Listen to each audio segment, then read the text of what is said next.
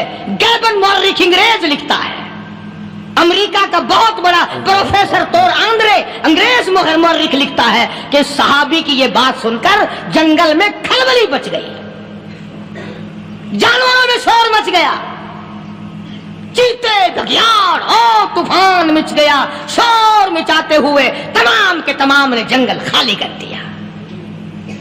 مسلمان, جب تیرے اندر ایمان تھا, جب تیرا قرآن پہ ایمان تھا, جب تیرا نبی پاک صلی اللہ علیہ وسلم پہ ایمان تھا, جب تیرا حضور کی رسالت پہ ایمان تھا, جب اللہ کی توحید پہ تیرا ایمان تھا, اور تیرا مقابلہ شیر نہیں کر سکتا تھا, تیرا مقابلہ چیتا نہیں کر سکتا تھا. آج ایمان پلے ہے نہیں, آج تو ڈر کے مارے مر رہا ہے, مر رہا ہے, مر رہا اور مرے گا. الحمدللہ. ایک صحابی جنگل میں راستہ بھول گیا اور بھول کر اور زیادہ صحرا میں جنگل میں نکل گیا. دیکھتا کیا صحابی سامنے سے شیر آیا. صحابی نے تو شیر کو دیکھ لیا اور شیر نے صحابی کو دیکھ لیا. اب شیر حملہ کرنے کا ارادہ کر رہا, سامنے ہے. اللہ اکبر, اللہ اکبر.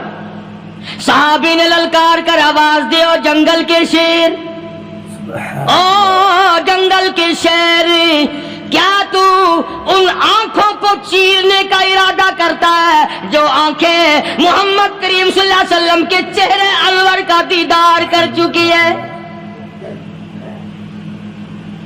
ان آنکھوں کو پھاڑے گا, اس چہرے کو پھاڑے گا جس نے حضور صلی اللہ علیہ وسلم کا ایک دفعہ نہیں بار بار دیدار کیا ہے. تاریخ شاہد ہے. شیر جھکا, صحابی کے قریب آیا, اور یوں لکھا کہ آگے بڑھ کر صحابی کے پاؤں چاٹنے لگا, پیر چاٹنے لگا, اور زبان حال سے یوں کہنے لگا, اگر تو ان کا غلام ہے تو میں ان کے غلاموں کا غلام ہوں. یہ جو تمہیں کہتے پھرتے ہیں نا, غلام ہے رسول کے غلام ہے, غلام ہے رسول کے غلام ہے, شکل پہ دیکھنا 12 بجے ہوئے ملیں گے. بالکل جھوٹ.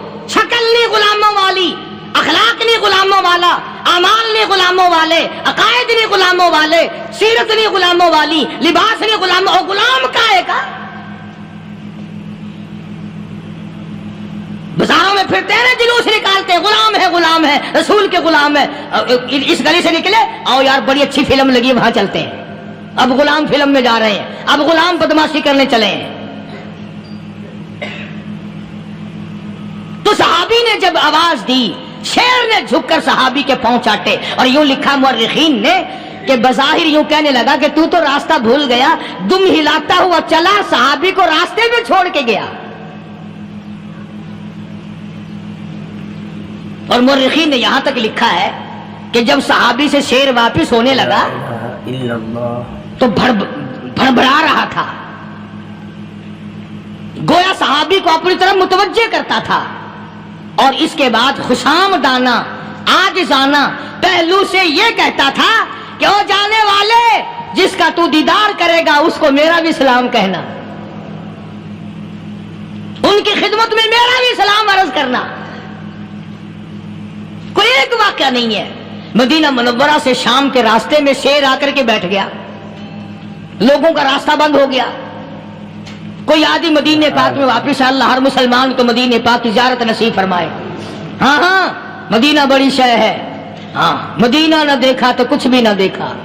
ہاں الہی دکھلا دے مدینہ کیسی بستی ہے جہاں پر رات دن مولا تیری رحمت برستی ہے. وہ شہر نرالا, وہ گلیاں نرالی, وہ شاہراہیں نرالی, وہ گنبد خضرا نرالا. خدا کی قسم وہاں جو آسمان سے نور برستا ہے وہ بھی نرالا ہی ہے. کسی نے آ کر مدینے میں کہا کہ راستے میں شیر بیٹھا ہے, لوگوں کا راستہ روک رکھا ہے. عبداللہ بن عمر رضی اللہ تعالیٰ عنہ, صوفی صحابی, کوئی ایڈا بہادرانہ کام کرنے والا بھی نہیں, لاٹھی نہیں مانگتا, تلوار نہیں اٹھاتا, نیزہ نہیں اٹھاتا, تیر نہیں لیتا, گولی کا سامان نہیں, تیر و تلوار کا سامان نہیں, کوئی چیز نہیں, بے دھڑک بے جھجک جا کر شیر کا کان پکڑ کے مروڑ کے صحابی کہتا ہے, تجھے کس نے اجازت دی حضور کے غلاموں کا راستہ روکنے کی؟ تجھے شرم نہیں آتی؟ تو سرکار مدینہ کے غلاموں کا راستہ روکے بیٹھا ہے. تاریخ شاہد ہے, دم ہلاتا ہوا جنگل کو بھاگ گیا. اور آج اولاد ہمارے کہنے کی نہیں. شیروں کو تو کیا منائیں گے, اولاد نہیں مانتی, بیوی نہیں مانتی. کچھ اپنا بھی قصور مانو نا, کچھ گڑبڑ ہے نا اندر.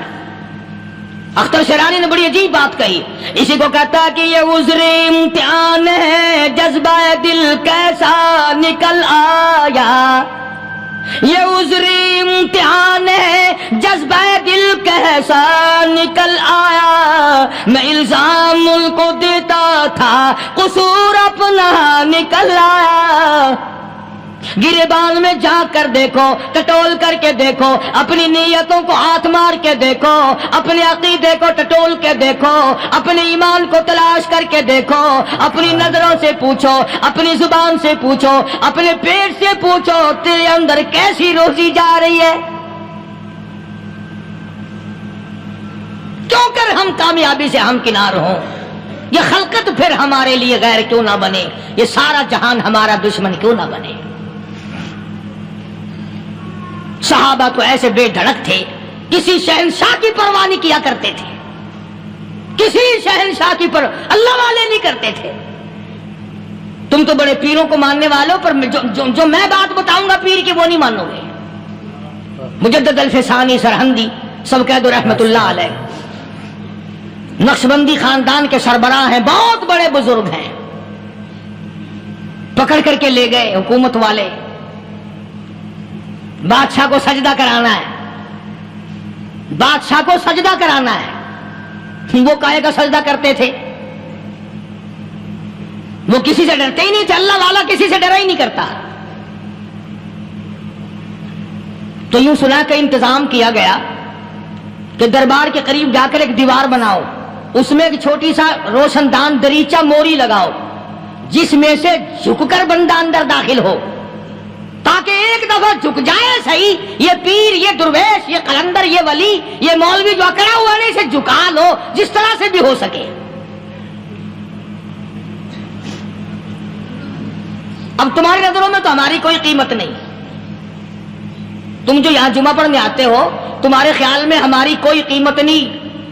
وضو کیا, سنتیں پڑھی, جمعہ پڑھایا, بس ہمیں نہ کوئی جانتا ہے نہ کوئی پہچانتا ہے. تم کیا جانو کہ صوبائی ہوم ڈپارٹمنٹ میں ہمارے تذکرے, مرکز گورنمنٹ میں ہمارے تذکرے, کون سیدھا چل رہا ہے, کون الٹا چل رہا ہے, کون ہمارے لیے خطرناک ہے. اور تمہیں کیا پتا, ہمیں تو لوگ ڈبل سٹار لکھتے ہیں. مجدد الفسانی سرہندی رحمت اللہ علیہ کے لیے کھڑکی بنائی گئی, جھک کر داخل ہوگا, اسی بہانے سے جھک جائے گا. مگر اللہ والوں کو عقل اللہ ہی عطا کرتا ہے. جب وہاں گئے نا, انہوں نے کہا جی اس میں سے داخل ہو کے اندر چلنا ہے. مجدد صاحب نے پہلے دونوں پیر داخل کیے, بجائے یوں جھک کر داخل ہونے کے یوں لمبے ہو کے داخل ہوئے. پیر اندر پہلے داخل کر لیے, یعنی اور بے ادبی کی کہ پیر پہلے لگے, میرے پاؤں ہے تیرا سر ہے, لاؤ ملاقات کر. اللہ والا جھکا ہی نہیں. پر اس اللہ والے کو یہ پتا نہیں تھا کہ میں تو زندہ کے سامنے نہیں جھکتا, یہ مرووں کے سامنے جھکتے پھریں گے لوگ. انہیں یہ پتا نہیں تھا کہ یہ قبروں کی مٹی چاٹتے پھریں گے, یہ رات دن شرک کی لعنت میں گرفتار ہو کر کے مریں گے. لگے ہوئے ہیں میلے, بھر بھر کے خلقت جا رہی ہے. پھوڑے پھنسی کا علاج ہوگا, بیماریوں کا علاج ہوگا, پانی چشمے کا پی آؤ, پانی چشمے کا پی آؤ. مخدوم رشید کے علاقے کے سارے سال اس کھڈے میں لوگ بھاگتے ہیں, اور انشاءاللہ یہ اس مہینے میں جا کر وہ گو کا ملا ہوا تبرک پی کے آتے ہیں. بڑا بہترین تبرک ہے وہ. نوح علیہ السلام کی قوم نے کشتی پخانہ کر کر کے بھر دی تھی نا. حضرت نوح علیہ السلام اللہ کے حضور میں رو پڑے, فرمایا دیکھ میرے رب, تو نے حکم دیا, کہاں سے لکڑیاں لایا, چختے چیرے, تختوں کو جوڑا, اتنی محنت کی, میں نے کشتی بنائی, اور ان ظالموں نے ہاگ ہاگ کے بھر دی. فرمایا میرے نو گھبرانا, اگر انہی سے نہ چٹوا دوں تو میری خدائی کیا ہوئی. گھبرانا, 950 سال مار کھانے والے پیغمبر, میں تیرا ساتھی ہوں, تو کیوں گھبرایا. کانوں تک لبا لب پخانا کر کر کر کے بھرتی. قوم میں بیماری پھیل گئی. جو عورت چلے کہاں چلی, کہ نوح علیہ السلام نے کشتی میں پخانا کرنے چلی. جو بڈھا پرانا پیپا جائے, بڑے میاں کہاں جا رہے ہو, کشتی میں پخانا کرنے چلا ہوں. اللہ میاں نے خارش کی بیماری بھیج دی. ہو چھوٹے بڑے امیر غریب جوان بوڑھے مرد اور پھرے آگا پیچھا کھجاتے ہوئے کسر کسر کسر کسر تنگ ہو گئے سارے. وہ ایک بڈھا بڑا خارش کا مارا ہوا تنگ بیمار بھی بعد نہ آیا. وہ کشتی کے کنارے پہ بیٹھ کے پخانہ کرنے لگا نا, پیر پھسل گیا دھڑم اندر تبرک کے. اب وہ ساری جان لتھڑ گئی, سارا سن گیا.